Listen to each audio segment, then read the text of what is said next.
नमस्कार। अपने YouTube channel आपका अखबार में आपका स्वागत करता हूँ।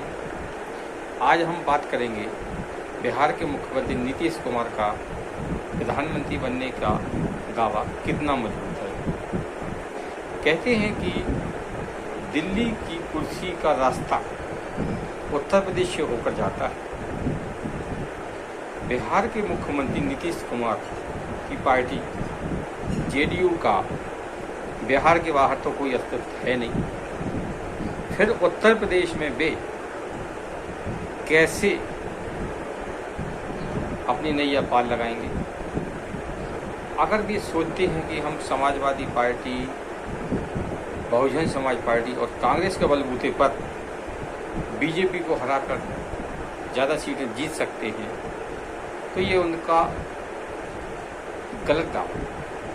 क्योंकि उत्तर प्रदेश में समाजवादी पार्टी, बहुजन समाज पार्टी दोनों ही इस समय बहुत कमज़ोर हैं। लोकसभा चुनाव में और विधानसभा चुनाव में ये बात साबित हो चुकी है कि सपा बसपा अब उत्तर प्रदेश में उतनी मजबूत नहीं रही। रही बात कांग्रेस की, तो कांग्रेस का तो उत्तर प्रदेश में अस्तित्व ही खतरे में है। फिर नीतीश कुमार उत्तर प्रदेश में अधिकतम सीटें कैसे जीतेंगे, ये एक सवाल है। इसका जवाब खुद नीतीश कुमार के पास में भी नहीं है। अब चलते हैं महाराष्ट्र में। तो महाराष्ट्र में इस समय भाजपा और शिवसेना की बागी दल की सरकार है। शिंदे मुख्यमंत्री हैं। तो इस समय महाराष्ट्र में अगर हम देखें तो नीतीश कुमार को एनसीपी समर्थन दे सकती है। लेकिन अगर हम देखें कि एनसीपी महाराष्ट्र में कितनी मजबूत है, तो ये भी इस समय अगर देखकर लगें, और काफ़ी लंबे समय तक महाविकास आघाड़ी गठबंधन सरकार रही है। इस गठबंधन सरकार के 2.5 साल के राज्य में महाराष्ट्र की जनता बहुत परेशान और त्रस्त हो गई है। इसलिए मैं इस बात की संभावना बहुत ही कम है कि महाराष्ट्र की जनता एक बार फिर एनसीपी और कांग्रेस की गठबंधन या शिवसेना का सपोर्ट करेगी। इस समय महाराष्ट्र में भाजपा मजबूत दिख रही है, तो नीतीश कुमार को महाराष्ट्र में ज़्यादा कुछ हासिल होने की संभावना नहीं है।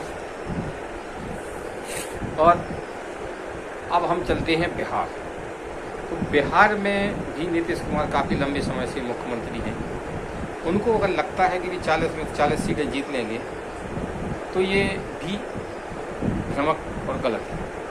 क्योंकि बिहार में भी भाजपा एक मजबूत विकल्प है और लोगों ने पिछले विधानसभा चुनाव में जो वोट दिया था वो भाजपा और जेडीयू गठबंधन को दिया था। नीतीश कुमार ने अपनी महत्वाकांक्षा के लिए भले ही भाजपा को धोखा देकर आरजेडी की साथ सरकार बना ली हो, लेकिन जनता इस बात से नाराज है और इसका खामियाजा चुनाव में जेडीयू और आरजेडी को भुगतना पड़ सकता है।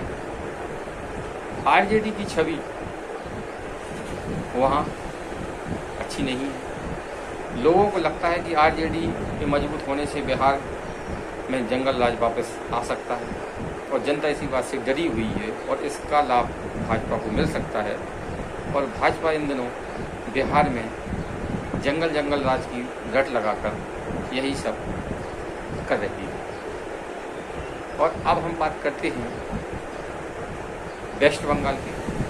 तो वेस्ट बंगाल में ममता बनर्जी ने पिछले चुनाव में बहुत अच्छा प्रदर्शन किया। विधानसभा चुनाव में उन्होंने 2/3 बहुमत के साथ फिर से अपनी सरकार बना ली। लेकिन हाल में ही जिस तरह से उनके मंत्री भ्रष्टाचार में एक के बाद एक फंस रहे हैं, भ्रष्टाचार की आंच खुद ममता बनर्जी के परिवार पर तक पहुंच गई है। इससे तृणमूल कांग्रेस की छवि राज्य में खराब हुई है और इसका लाभ भाजपा को मिलेगा।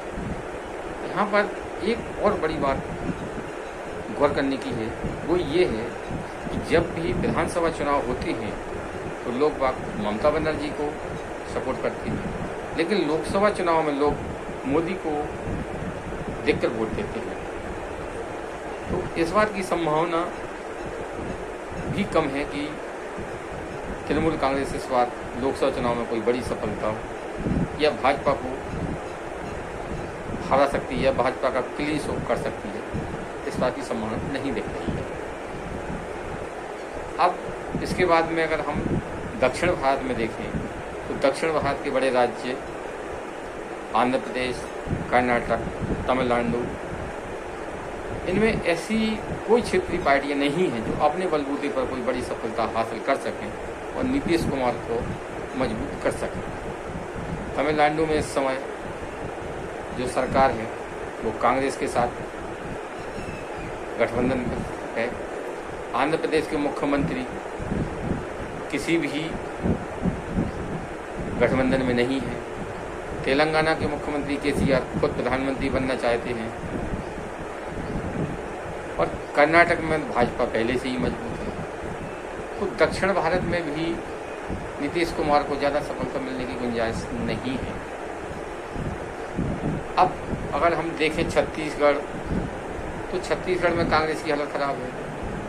झारखंड में भी झारखंड मुक्ति मोर्चा और कांग्रेस की सरकार की कोई हालत अच्छी नहीं है। तो यहाँ भी ज़्यादा अच्छी सफलता मिलेगी इस बात की संभावना कम है। झारखंड और छत्तीसगढ़ में चूँकि विपक्षी की सरकारें हैं, ऐसे में भाजपा को यहाँ बड़ी सफलता मिल सकती है। राजस्थान में कांग्रेस की सरकार घिसट के चल रही है, तो यहाँ भी भाजपा मजबूत स्थिति में दिख रही है। फिर नीतीश कुमार प्रधानमंत्री बनेंगे कैसे, ये बड़ा सवाल है और इसका जवाब फिलहाल भविष्य में छिपा है। नमस्कार।